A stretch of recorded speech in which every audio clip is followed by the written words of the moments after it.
Let's see. A great voiceover warm up. Look, someone said something simple. A simple something said to me.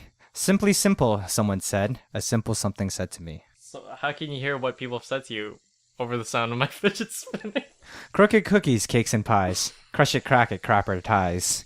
Crystal critters cry like mad. Croaking, choking frogs are sad. 1 hen, 2 ducks, 3 squawking geese, 4 limerick oysters, 5 corpulent porpoises, 6 pairs of Don Alverso's tweezers, 7,000 Macedonians in full battle array, 8 brass monkeys from ancient sacred crypts of Egypt, 9 apathetic, sympathetic, diabetic old men on roller skates with marked propensity towards procrastination and sloth, 10 lyrical, spiritual, diabolic desidents of the deep who haul stall around the corner of the quarry all at the same time. Oh my god. Nailed it.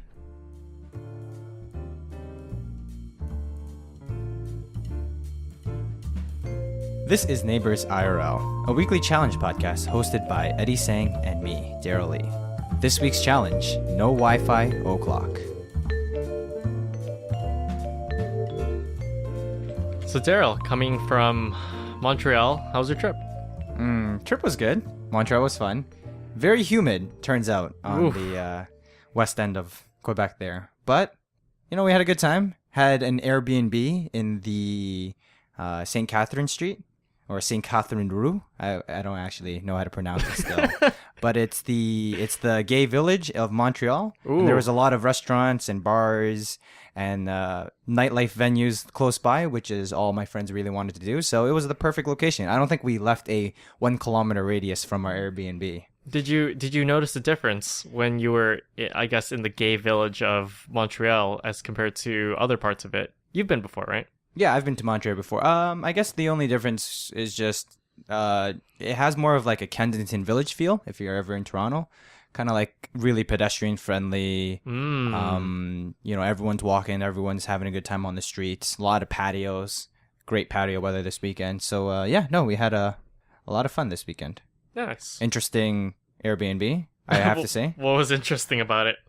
The renovation choices in the suite was interesting. So we had 9 people in our group. Wow. So it was like 3 separate rooms, but then within 2 of the separate rooms there was another kind of semi-room divider with a bunk bed.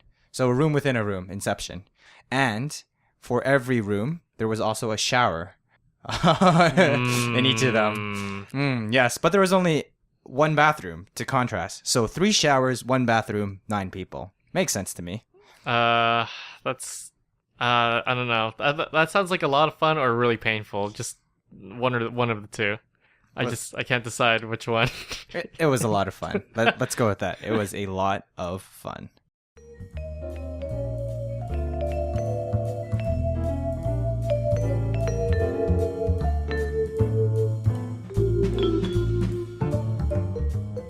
Follow-up 2.0, Copyright 2011 John Siracusa. A couple weeks ago, we had a challenge, which you issued, in where you said we should not swear, or we should talk as if we were in grade 1, where if you said some naughty words, the teacher would say, "Hey, Jimmy, you shouldn't say that." Okay. Now I pose a question to you. All right. Why is it bad for children to swear? They're going to do it eventually. They're not dumb. I'm pretty sure when you were a kid, you knew what the bad words meant. Why do we have such a pain of letting children swear? I think that the difference between adults and children is that it's just adults just have more self-control. And so what we need to teach children is to have self-control over, their emotions, their thoughts. When adults, when we're in the workplace, we don't just lash out on every single person that just pisses us off. We keep that in check. Instead of saying, "Oh, you're full of it, you're a load of crap," we go, "Oh, that's nice. That's an excellent idea," or something like that. Or maybe we need to work on that just a little bit. Or "Excuse me," instead of "what," or a different swear word. Well, at the same time, it also, while swear words I think have their place in conversation and humor and expected and unexpectedness of vocabulary, I think that it's a slight cop-out to actual words that we could be using to describe people, like calling someone, I was going to say a bigot, but I'm not sure if that's a swear word. That could just be a really insulting term. Or you can be overly sensitive. Well, But- yeah, at the same time. That's Okay, also so true. it sounds like in this scenario, it sounds like children have more self-control. Children are the one who has the onus of not swearing, whereas adults can say whatever the fuck they want. No, it's the adult's decision, right? Children will imitate, whatever is around them because that's all they've known. But adults have that choice, whether it is or isn't their choice. You're stumbling on a point here. Whereas adults should have full control of their vocabulary and understand the context of which words can or can't be used. Children just imitate and can use words inappropriately in times. So we should prevent children from using potentially inflaming or triggering words until they understand fully the context to which they are saying it. Now that makes a lot of sense. Yeah. Did you sounds mean to right. say that? Yeah, man. My vocabulary and self-control are so high. I definitely meant to say that. On fleek. You couldn't have used better there.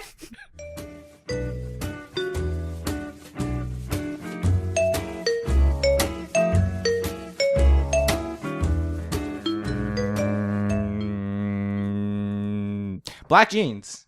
No. Topic. All right. Eddie saying. Let's talk. Eddie All right. saying extraordinary topics. Listen, people are tired of listening to us talk about tech topics. Net neutrality, freebooting. People are tired of it. They want to talk about some fashion, whatever. What did you want to talk about this week? Okay, listen. So, personally for me, when I spend money, I think about long term. So I go, oh, will I be using this in a year? Maybe, well, how does it fit in my life and that sort of stuff? But I notice the one thing where a lot of people lose most of their minds with, sometimes even including myself, is fashion and clothing. So I just to talk to you about this, Daryl. How much money do you spend on fashion and clothing? In the year of 2017, I have yet to buy a single article of clothing. Wow. How about you? I've probably spent I'd go as to say I probably spent less than $600. So that's about $100 a month. No, it was Now, more like do you know this as a hard number, or are you guessing here? Eddie, do you have a budget and financial tracking software in your life? I do track this. Let me see if I can pull it up. So January I spent How about just the total for 2017 here? Yeah, I spent roughly around 600 or 650 in 6 months. Do you think you spent too much or too little? Well- what are you spending it on? You said you bought some jeans here.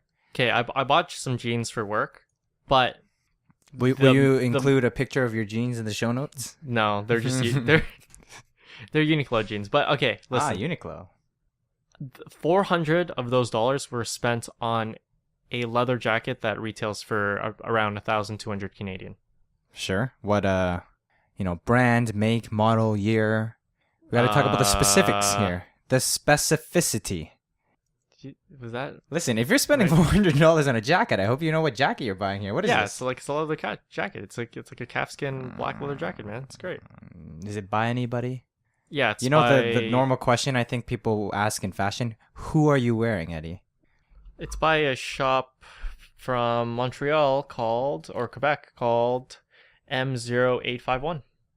It's really expensive brand, but they had I think a 70% sale and I ended up grabbing it for like 400 inclusive tax in, I think. Do you think it was a good deal? Yeah, for sure. It was an amazing jacket.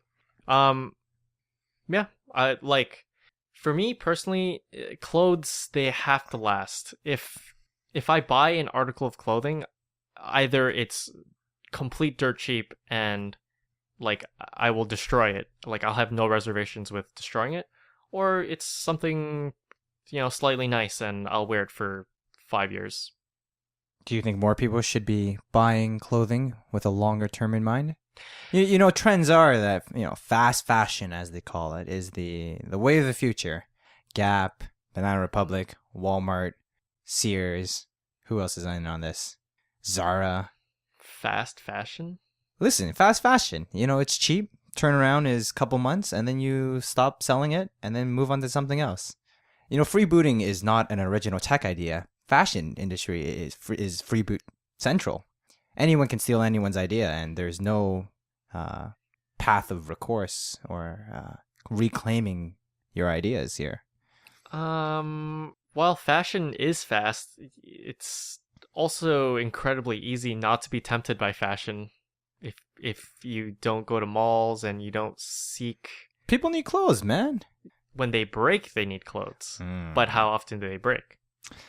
I think people get tired of wearing the same things over and over again. Do you get tired of wearing the same things over and over? No, that is my preferred sense of fashion, to wear the exact same thing over and over again. And it's not like I know some friends who, especially in Toronto, wear an all black attire all the time. Black on black? Black on black on black. It looks cool, but I think the idea is, they can just wear the same thing or like relatively the same thing, and they don't really have to think about what they're wearing. Actually, I don't know why they do it, but that's how I would approach it. If I wanted to wear the same things over and over and over again, and I wanted to look, semi-reasonable, I just buy all black. Okay, listen, if you bought like the same pair of blue jeans, like 3 pairs of the same blue jeans, 7 pairs of the same black shirt, with no patterns or anything, how long do you think it would be before someone pointed out to you that you were wearing the same thing every day? How long do you think? No, that'd be pretty quick. The idea is you want would it? 2 to 3. But would it be? No, it would be pretty quick. I know from personal experience.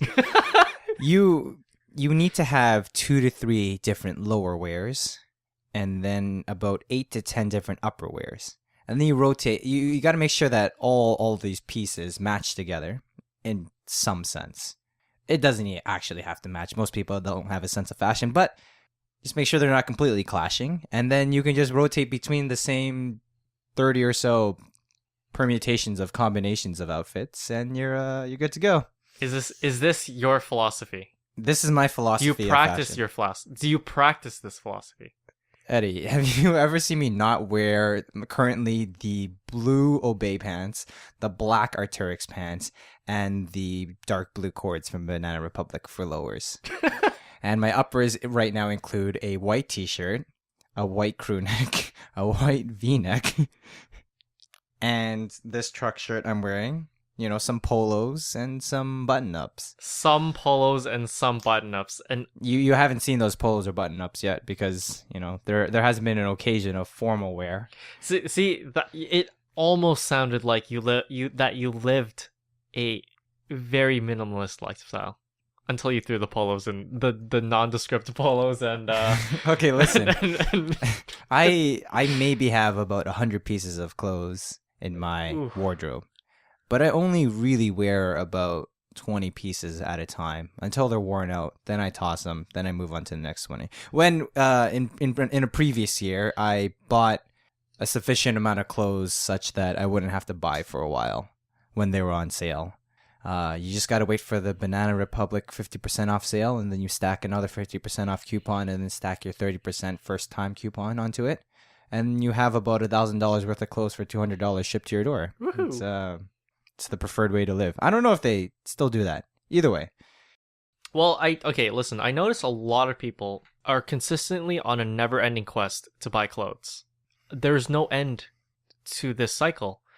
Like, when you're buying, for example, tech gear, you have a budget, you look at all the features, you have a set goal in mind, and then when you achieve it, you might mark down your next goal, but you might not pursue the goal for maybe another year or maybe another 2 years. Well, that's because tech's prohibitively expensive. Yes, but it clothes is cheap. That's can I draw parallels with something else?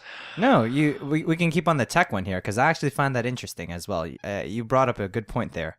Whereas, for me at least, I'm not a fashionable guy. I don't think I have sense the seasons, the trends, whatever. I don't watch the shows in Milan, Paris, New York, Toronto, Sydney.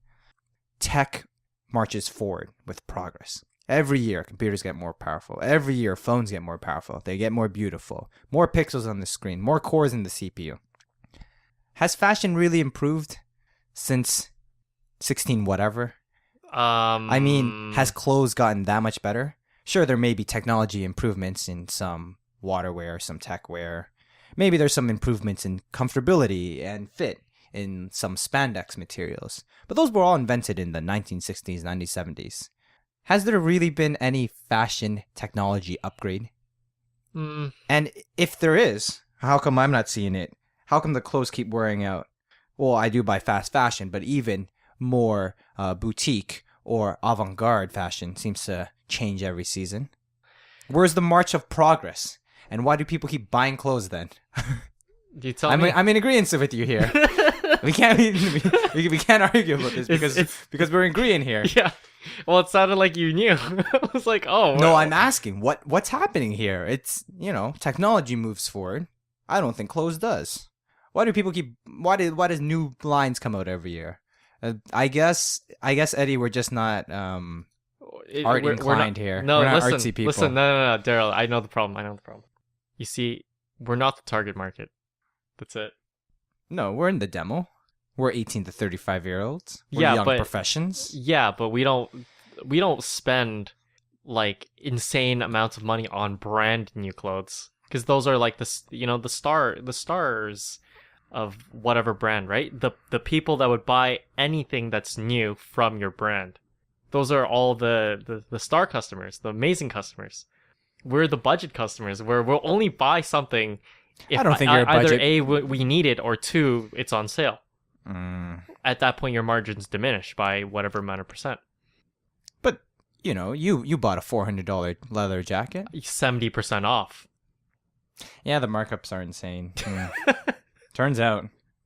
So I'm just maybe we just don't understand because we're just inherently not what people are supposed to market to. Turns out. Potentially. No, I don't think I'm the target market, but I guess I would just like it explained to me, I guess. If only I knew someone who was into fashion and I was close with them. I have a question for you, though. Yeah. Okay. We had a lovely dinner a couple days ago. Sure. Inspire. Great. Well, we got on the topic of brands here. And you've held a particular stance that you're willing to pay more for brands because of the X factor. You stated. Do you after this conversation, do you maintain the same stance? M0851 is not a particularly well-known brand. If I saw you wearing that leather jacket, I would think, it's a nice jacket. The quality is good. It doesn't seem to wear out for a while.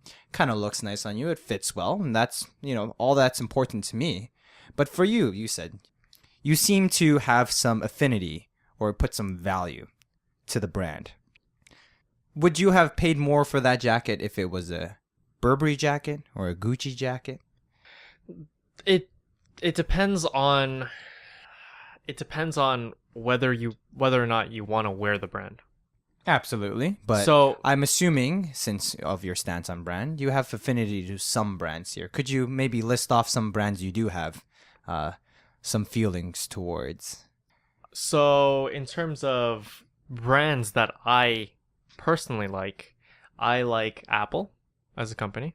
I like Burberry. I have Burberry wallet. I like Nike shoes. And I like Adidas sweatpants. Now, of all those brands you stated, I think the one standing out, the one not like the others, for me at least, would be Burberry. Whereas Apple has quality to it. They're known for innovation, yada, yada, yada.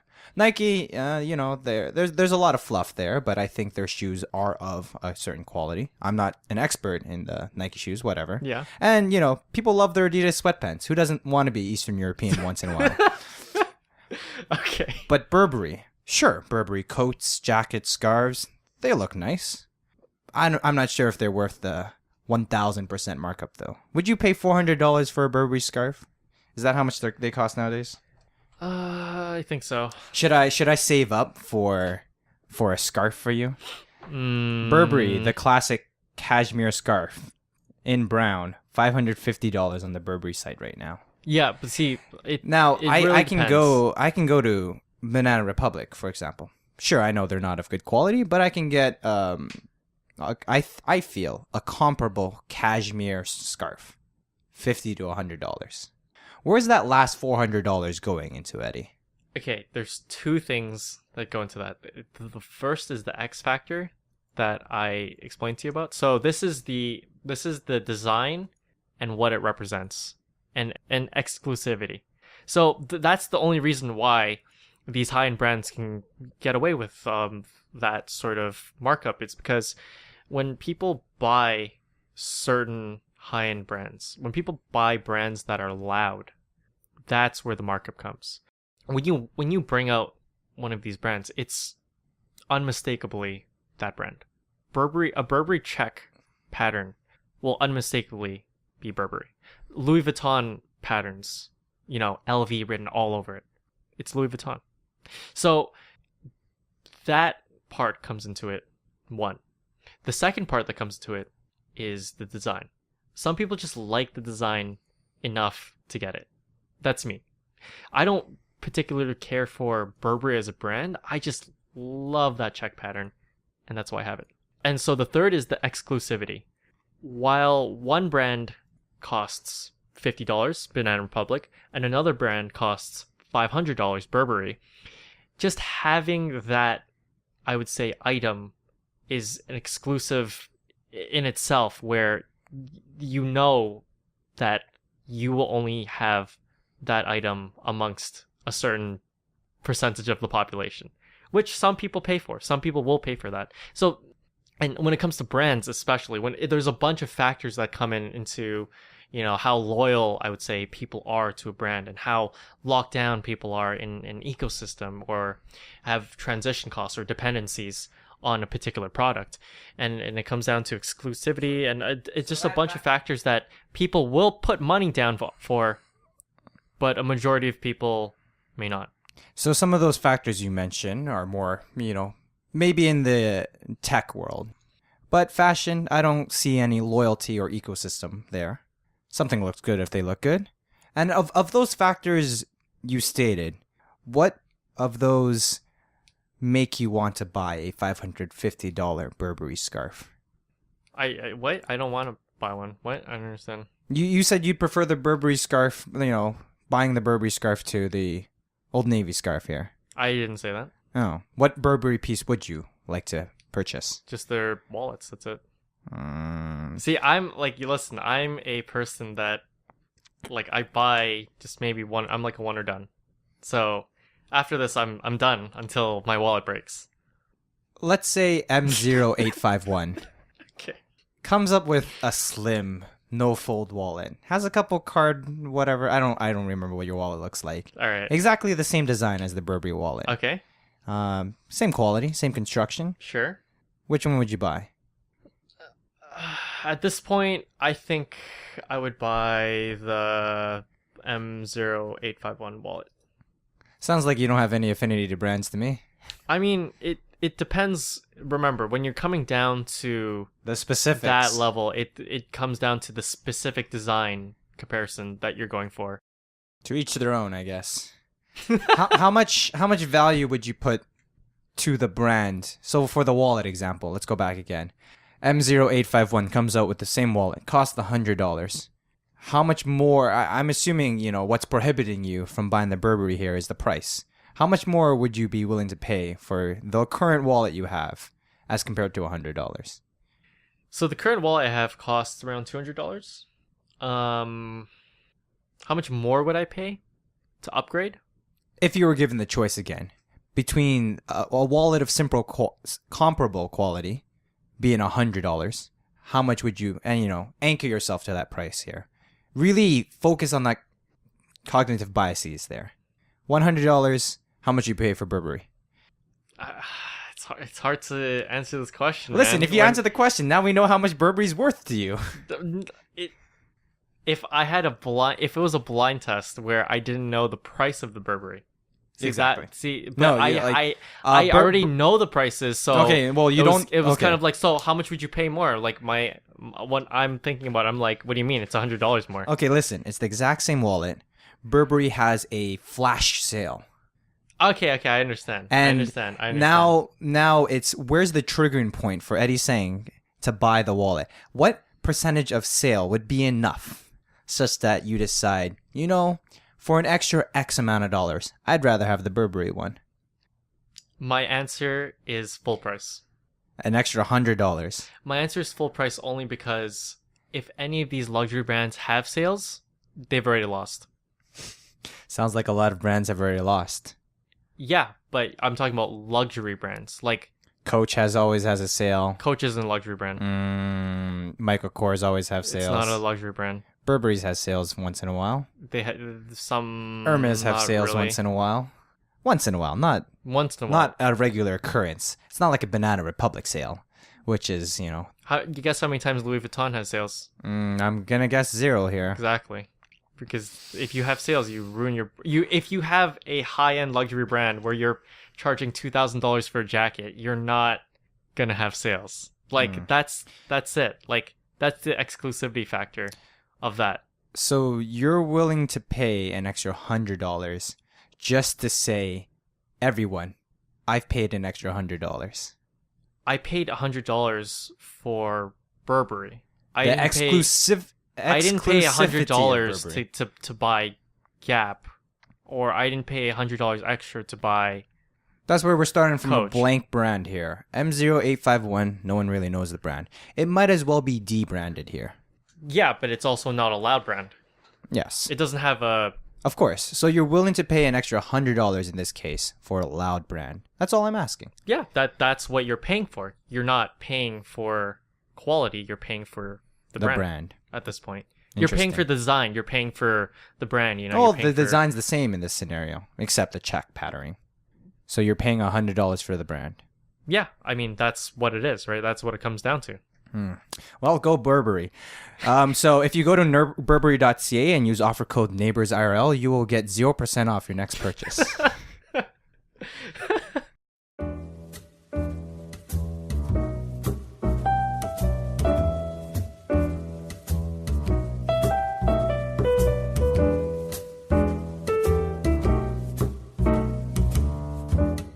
Okay. Show notes. Look at this Google Drive folder I sent to you. Maybe I should. There you go. Look at the what I just posted in the show notes here. Have you ever seen your Google timeline before, Eddie? Google Timeline?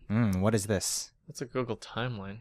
So Google has a service where, if you keep location services on your phone, it'll be able to track and document, places you've been, places you've traveled to, trips you've taken. So you can see in the photos here, I have one overall photo of my history of travel for the last 3 years. Wow. And I have a specific photo here. It'll all be in the show notes of my 2016 year.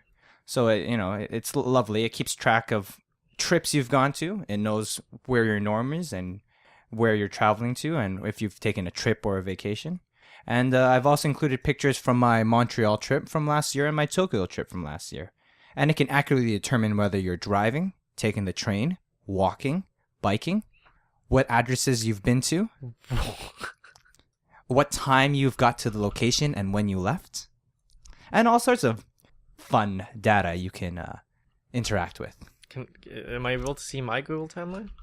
It's under Maps. You should be able to. Explore your timeline. Discover places you've been. Turns and the out routes your you've traveled. location history is off for your mobile devices. So you, at some point, you must have turned this off in the past. Sounds about right. My timeline's blank. But for most people, by default, this location service is turned on, and it is tracking all you're doing. Either way, what are your immediate thoughts on this service that Google provides? It's cool. I mean, people can argue the privacy thing and all they want, but I mean, if it's out there, how many then it's people out there. realistically know how to turn off the privacy, or you didn't even know this service existed, and luckily at some point you unchecked or opted out of some service that may have included Google Timeline here, so you're opted out here. But let's say you didn't opt out or you didn't know. How would you feel if Google had a history of your going abouts for the last couple of years? I mean, while I think that's pretty cool, showing, I guess, like your path on the earth, like where you've been and like where you've traveled in relation to, the size of the earth or your country or whatever. I think that's cool. But at the same time, majority of people who have smartphones are Android users. And while Android is cheaper than Apple, I'd say a lot of people have this on and just don't know that it's tracking. While I can make a decision whether or not I want Google to track my stuff, I feel that for a lot of people, they don't even know that this is even on and happening. And so Google's just tracking free history. Listen, it's like the university health insurance plan, You're in until you opt out. Yeah. You don't have an opt-in button, you just have an opt-out button. They'll ask for Do you think it should be the other way around? It should be an opt-in instead of an opt-out by default? For sure, but we've talked about companies' interests before. This is in Google's interest, of course, and not a lot of sweet else's. data they can mine, eh? This is free data for Google, and Google's just like, hey, isn't this cool? So, I mean, where I can make a decision, I feel like a lot of people don't have a decision where it's almost like informed consent is important, eh? Also, defaults are important. Like, most people don't change any settings on their phones or on any app. And most people don't configure things to the way they specifically want. So you've talked about the importance of all this data and how Google thinks this is a gold mine in terms of what they can do with it. What do you think are some possibilities they can do with my location history, my timelines? I mean, everything Google does is to sell ads, right? They're a giant service. They have a lot of space and eyeballs on them. YouTube, Maps, Google.ca is the top search engine in the world. It's all about the ads, man. It's all about the ads. They'll find some way to either sell this information, probably not, or to use it in a way that creates more ad spots for their sponsors. What do you think is more important to Google, your browser history or your location history? Ooh. Well, wow, that's a hard question. Because ads are dependent on your location, but they're also dependent on what you search. I think browsing may be more important right now. It's a lot easier to determine one's interests and preferences, and easier to target ads than knowing where you work, where you live, where you like to visit, where you socially gather. So, I think that that type of location data will be important eventually. Yeah, that's exactly. I'm hard pressed to think of a way to monetize this at the moment, unless of course you always visit, say, a Burberry store, and Google knows this, then they target you some Burberry ads.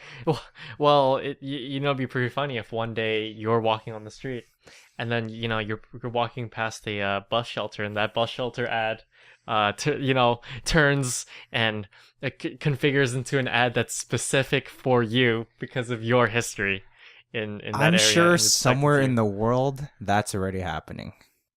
I would not be surprised. They're probably piloting that right now. So if we don't release any more episodes after this, it means we've been crushed. Google, I'm sorry if I ever said anything bad about you. But yeah, I think more people should realize these things are happening and the importance of your location history and browser history, and how special interest groups may or may not want to manipulate you here or there and sell you some more ads. I mean, ads aren't a bad thing, but I think informed consent is important as well. And it's kind of neat. If you're listening and you don't know whether or not you have a timeline, go to Maps. Just find your timeline and see where you've been for the last couple of years. It's I definitely went on an interesting memory lane trip there, and I think you may find it either interesting or scary or creepy or intriguing. The accuracy and the level of detail Google has of your history if you do have this service turned on. Yeah, so if you're an average human being, you probably have it turned on. You know, when you go and renew your driver's license or your health card, they always give you a pamphlet that says, would you like to opt in to organ donation? Most people say no, because you would have to opt into it. But in other, I think in other countries, you have to opt out of it. And so there's a significant amount of people that are opted into organ donation, whether by choice or not choice. I think for a decision like that, it's good to have an opt-out system. I'm just highlighting the fact of default settings. Yeah, default settings do incur a heavy sway one way or another. But yeah, I'm not sure. I guess informed consent's important or whatever. Who knows? All right, water break. Cue the jazz music.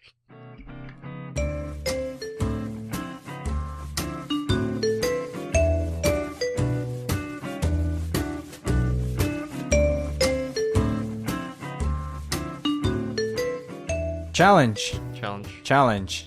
Let's do it. This week's challenge: no Wi-Fi or clock.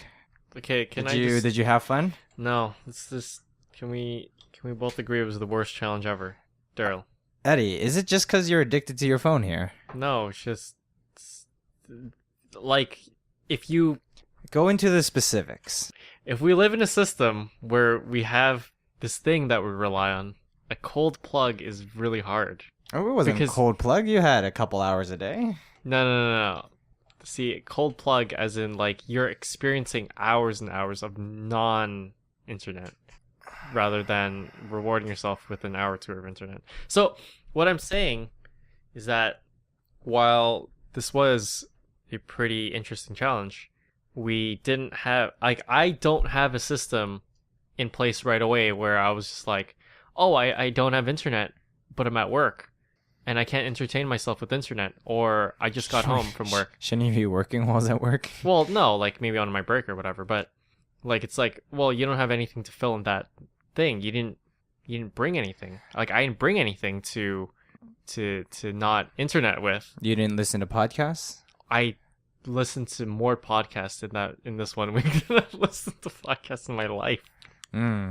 So I'm just saying that. I mean, you lived before your phone and you'll live after the phones disappear. Yeah, probably something more invasive will come in, but like as a source of information and entertainment and don't communication. Do you not find it perverse how dependent you are on the micro times of entertainment, such that you felt physical pain when it was removed, and you were only given 1 or 2 hours to entertain yourself? See, it wasn't bad for like the first, I would say 4 days. But after that, I'm like, okay, I'm gonna have to spend money on things to entertain myself because I'm gonna have to start doing stuff. But at the same time, that sounds like a good thing to me. Well, no, doing other things, being productive. Yeah, okay. Bettering yourself. The difference between me and you is I have a 9 to 5, and you don't have a 9 to 5. So it must have been worse for me, don't you think? Well, you could just choose to sleep. Mm-hmm. While if I'm at work and I need a 15 or 30 minute break, I could choose to sleep, but it probably wouldn't look good. Go chat up a coworker, go network, have a coffee break. What do they teach you in those professional development courses? Whatever's. Yeah, but those are things I already do, like every day.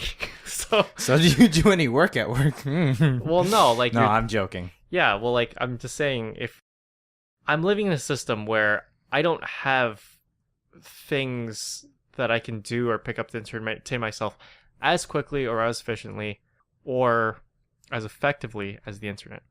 And that's what I felt hard, because in my structure of life, I'm transitioning through, okay, I'm going to talk to this person mode, and I'm going to do this work mode, and then I'm going to pick up the phone and call this person mode. And then I got 10 minutes and I can entertain myself with the internet mode. And then it's back to pick up the phone mode. Like, so in the cycles of my life, it just seems that the internet fits an amazing, amazing entertainment tool for quick, fast, easy entertainment. You know, just give me a cat. Just give me a cat meme. Just throw me a bone. That's how I felt this week. Was just I felt those bumps. I would say I felt the bumps a lot harder than you did, but I might be wrong. How'd you do? Oh, there is definite slip up here and there, but do you think back to your experience? Do you think No, I threw it to you. do you think this is a good way to live where you're dependent on instant gratification to get by? That is a black and white question. It depends on the structure of your life. If you, Do you feel it's a good thing for you? Does it make you a better person? I don't think it matters. How come? I don't think it matters in making you better or worse of a person. You don't think that discipline to be able to say, this time is focused on doing work. I shouldn't distract myself. If I'm taking a 10-minute break or whatever, then, literally go do anything else that could fill that 10-minute break void. Go get a coffee, do some stretches as we've done before. Maybe a bit of meditation thrown in there. Whatever. Isn't it weird that the first thing you're gravitated towards is let's look at some cats? Well, I'm not saying that it's the best option. I'm just saying it's It's option an easy that option. fits well with with certain lifestyles or certain modes of work. I don't think it's wrong. Elaborate, question mark? I just think if it fits in certain lifestyles, it fits in certain lifestyles, and whether or not that individual wants to change that lifestyle is up to them. Like, it's different. It's different if you're sitting in a place with zero internet, with zero reception, zero internet. You actually have no option to use the internet. I think that's a complete different scenario than that there's a place with internet. For example, anytime you want to use the internet, you have to restrain yourself. I think that causes more, I would say, stress than You have to make a actual- conscious decision not to use something available to you. I did find that yeah. as well. I during the challenge, it almost, I turned off I toggled off the Wi-Fi, I toggled off the data outside of my designated hours.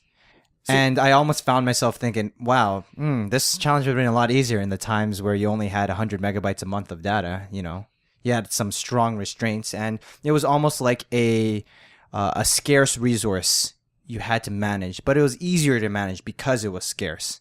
And now that there's bountiful Wi-Fi everywhere, and I have a 5 gigabyte data plan a month, it's so easy to just, let's just leave it on all day and just get distracted by cats and whatever dank memes pop up. See, the problem also is that we couldn't actually turn off the routers to the Wi-Fi because we have other people living in the same house as us. Toggle off your own Wi-Fi. Yeah, but it's super easy just to turn it back on. Yeah, I also found it didn't help that modes of communication, as mentioned in a previous show, WhatsApp and Messenger or whatever, requires data to communicate. And, there is some onus on you to be a responsive person in the 21st century, 2017. Yeah. I mean, like, the alternative would just be to tell everyone to either text me individually or call me directly to every single person in one of your groups. It's like, I'm going to be busy for the next, Yeah, X whereas there is a social assumption that you're always reachable on every platform ever. In this day and age, well, you got to make those set those precedents, but in my case, it's somewhat true.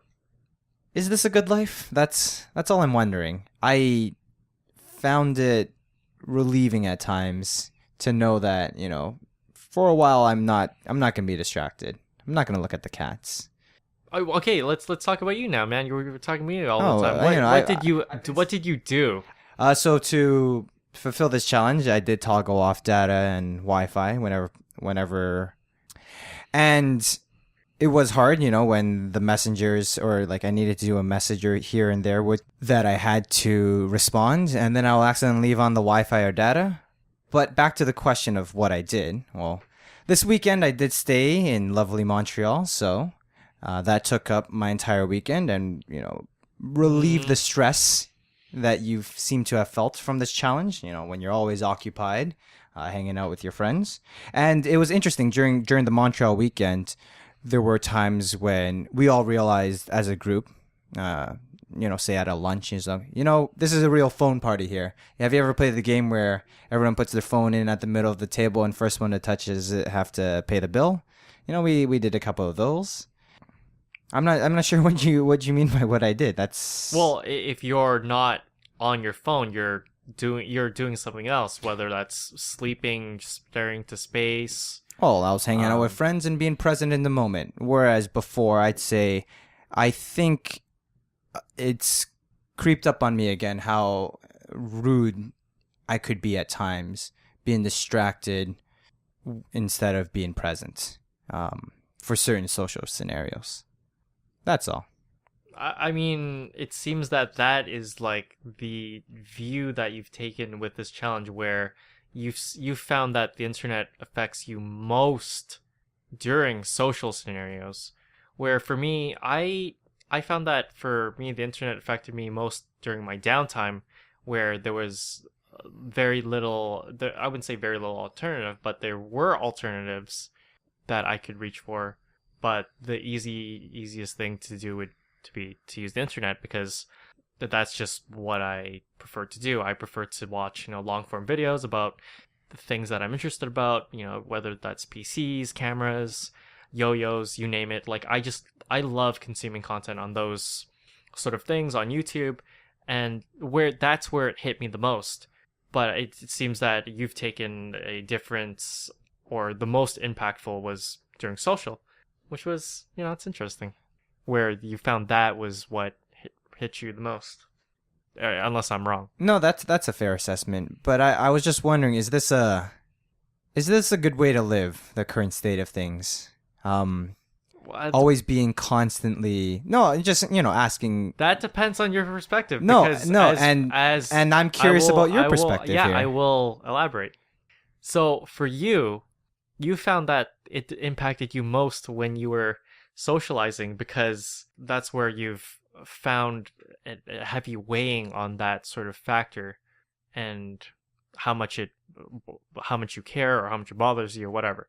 For me, it impacted a significant portion of my off work time. So for example, maybe I'd get off work at 6:30, and then I'd stay awake till about 11 or 12, but that's 5 or 6 hours, maybe till 1. That's about 7 hours there, and that's where that portion of my time was impacted, where I would be, for example, cleaning my room and watching a very detailed tech review. I'm just cleaning my room and listening to a podcast that I downloaded earlier. So where it impacted me in a certain way, I had a certain perspective on that. It impacted you. You had different weighing on how it impacted you on your day-to-day activities. So whether it is a good life to live, again, it depends on the structure of your life and how much you weigh things. Whether things are good or bad, it's up to the person. It's up to the person. That's fair. That's my assessment. I mean, pre-internet age, what would you be doing? You went to school 9 to 3 or so. What would you do from 3 till sleep before the age of entertainment? I walked around with my friends. That was the thing we did. We walked around. That was a cool thing to do. Very cool. We walked around for hours and hours every day. We just talked. That was it. Yeah. I mean, that was about it. I think it feels, from what I can see, with the introduction of this age of entertainment, we've swung on the pendulum too much on erring on the side of just entertaining ourselves, and less, just walking and hanging out with friends. And I just wanted to see what it was like before this age. And it was definitely difficult, like any other activity you do on a regular basis. And if you take it out, there's moments of stress. But I did find some relief in focus, for a lack of a better word. I found the opposite. I just found it a complete pain to not have the internet. I think it was just like because of, as you said, the availability of internet. I was just like, the whole time I was like, oh man, this is such a like after the first 4 days I was like, wow, this is such a you pain. really couldn't find anything else to do. Well, it's not that I couldn't find anything else. It was kind of like, man, I just really want to just watch a video right now and just like when you're like half awake. I'm like, man, I just want to put something on right now that I haven't listened to before, or something like that. But again, it's like free, easy entertainment, right? So, well, at least the entertainment that I like. No, that's fair. We both do like a lot of YouTube. Yeah, that was it. Digga, bippity boppity.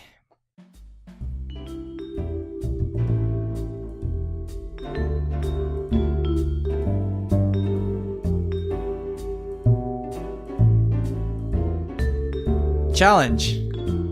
Okay, Daryl, what's the mission statement of NeighboursIRL? We should really write it someday. See, the mission statement of NeighboursIRL is to try new and cool things, right? Figure out what all the hipsters like. So, for this challenge, I want you to use a fidget spinner for 1 week. Turns out, I think maybe not on this podcast or a different podcast. You told me you're a man of the fidget, I do love to live fidget. the fidget. So, you literally said that with word for word.